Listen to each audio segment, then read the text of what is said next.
Jetsunma presents children's stories about the power of loving kindness. Lotus. More years ago than a beach has seashells, there lived a little girl called Lotus. She had scruffy black hair and bright, beady eyes. She lived in the tropical land of Lee. Lotus loved birds. They were delicate and frail, but they could rise like arrows into the sky. They could soar, glide, and dive. It made her heart flutter to see them. Every day, Lotus saved some of her food for the birds. Pieces of bread, nuts, mango, banana, whatever she had. She placed the food on a wide, flat rock, and the birds came swooping down. Blue and yellow parrots with shiny eyes and curving beaks, squawking minor birds, even a little white seagull that hobbled on a twisted foot.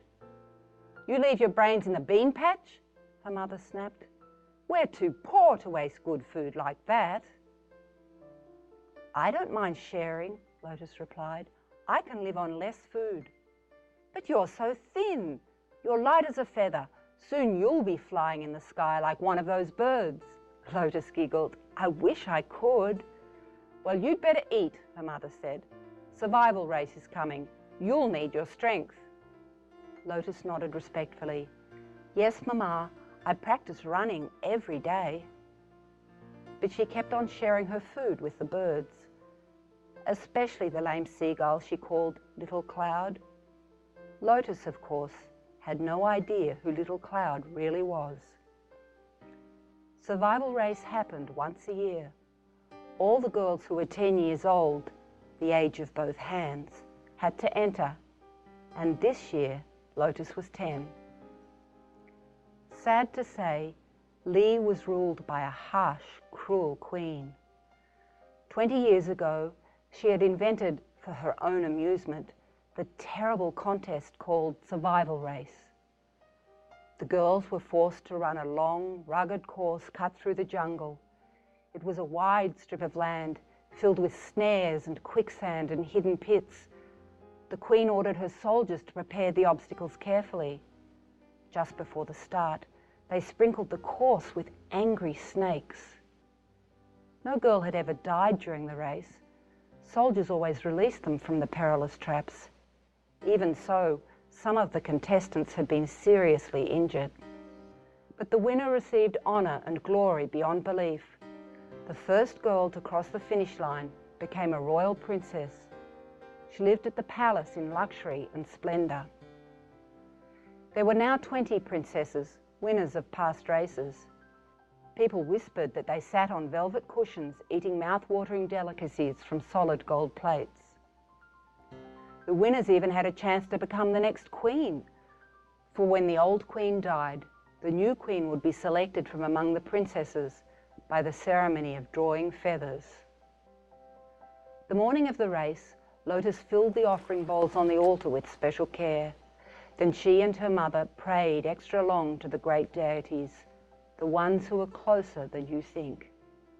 After that, they gratefully enjoyed a big, nourishing breakfast. "Eat a lot," her mother said. "You'll need your energy and stamina." "Thank you, Mama," said Lotus. "I know we can't afford this." But to her mother's dismay, Lotus saved some of the food for the birds.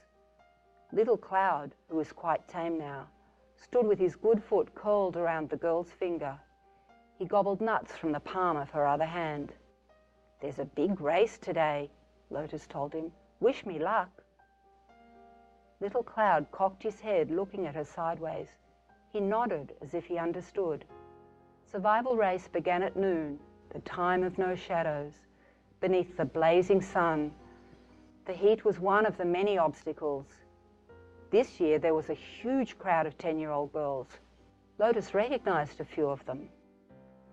The girls jostled roughly for position at the starting line. The larger ones fought their way to the front, but that didn't mean they were the fastest runners. A sharp elbow poked Lotus in the chest. A fat girl stepped on her foot, but the pain soon went away. She was pushed and shoved to the back of the crowd. The chief soldier blew the starting horn. The girls rushed forward, squealing and screaming. Lotus was left far behind. Up ahead, girls fell into branch-covered pits, ran into hidden snares. Others dodged hissing snakes, sank into patches of quicksand. When they yelled for help, soldiers pulled them free. But that took time. Lotus was steadily catching up. In her mind and heart, she prayed to the great deities. On and on they raced. Lotus passed a long line of exhausted girls. Her feet were sore. She had a cramp like a knife in her side.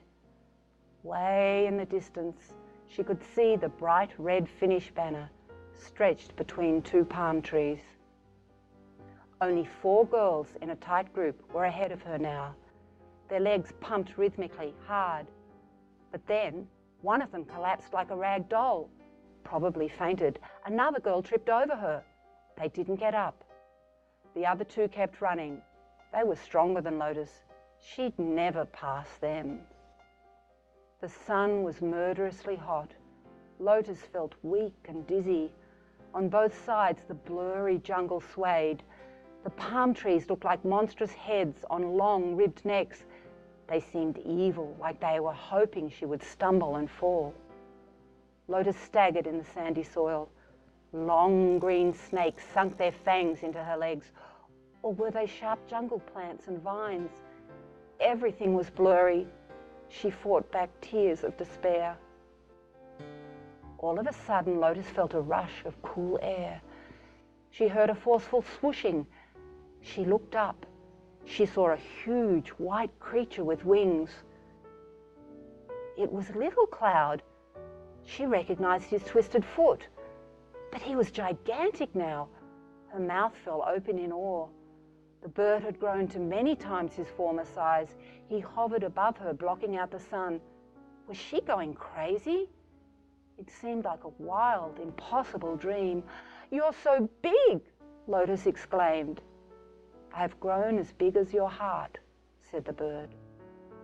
Lotus quickly glanced down at her chest. The bird made a deep, soft laugh. "Hold still," he said. A giant claw smoothly snatched her up. Lotus felt herself lifted high above the jungle, rushing through the sky. The air was wonderfully cool. Down below, she could see the 2 leading runners. The giant bird passed them easily, and now he was diving. Before Lotus had time to think, she was set down gently just before the red finish banner. "Little Cloud is a pretty name," said the huge white bird, "but my name is Chenrezig." With that, he magically vanished. Lotus swayed unsteadily on her feet. She saw a crowd of wide-eyed, gaping people not far away. Had she really been flown here by a giant bird? Could the bird really talk like a person? What was next, a singing elephant? She giggled softly to herself. Lotus could see the finish line cut into the ground below the banner. She staggered weakly toward it. Her feet were so heavy. Her head was spinning. She almost fainted. She could hear the crowd of people shouting. Were they cheering for her? Using her last bit of strength, Lotus dragged herself across the finish line. The Queen sat on a marble throne beneath a canopy of leaves held by 2 soldiers. A 3rd soldier fanned her face. Seeing Lotus land, she cheered widely. She loved an exciting spectacle. But the chief soldier whispered in her ear, "Cheating is forbidden, Your Majesty. That skinny little girl has broken the rules." "What rules?" the Queen cried sharply. "There is only one rule, to pass the finish line. And she passed it, did she not? The scrawny little one has won. Bring her before me." "Yes, Your Majesty." Once again, Lotus felt herself lifted in the air, but not so high this time. A man with strong hands set her down before a marble throne. And high on the throne sat a dreamlike queen dressed in shimmering golden robes. Lotus wavered back and forth, but didn't fall. "What is your name, child?" the queen demanded. "Lotus, Your Highness." "Well done, Princess Lotus." The Queen smiled grandly, but then her smile faded. What was that enormous white creature? A friend, said Lotus. A friend? The Queen's eyes narrowed. You're not a witch, are you? No, Your Highness. Lotus tried not to giggle. Her head was clearer now. Well then, you can still be a princess, said the Queen. Give Princess Lotus some tasty food, she told the chief soldier. She looks weak. 4 months later, the Queen was stricken by jungle fever. Within a few days, she passed away. After her funeral, it was time for the feather drawing ceremony. Before the members of the royal court, all 21 princesses, including Lotus, were blindfolded by strips of black cloth. The chief soldier held a silver tray with 20 red feathers and a single white one. He solemnly shuffled them. Only after each princess had gropingly chosen a feather with the blindfolds removed. In her trembling little fist, Lotus clutched the white feather. The members of the royal court squawked like startled geese. Long live the new queen, they shouted. No one noticed the tiny white bird peering in a palace window. Lotus was almost afraid to breathe. The chief soldier stepped forward. Long live your majesty. Have you any orders now? Lotus gulped. This was happening so fast. She thought for a few moments. 3, she finally said. The people must pray more often to the great deities. My mother will live with me in the palace. And from now on, survival race will be changed to a feed the birds contest. I'll tell you the rules soon.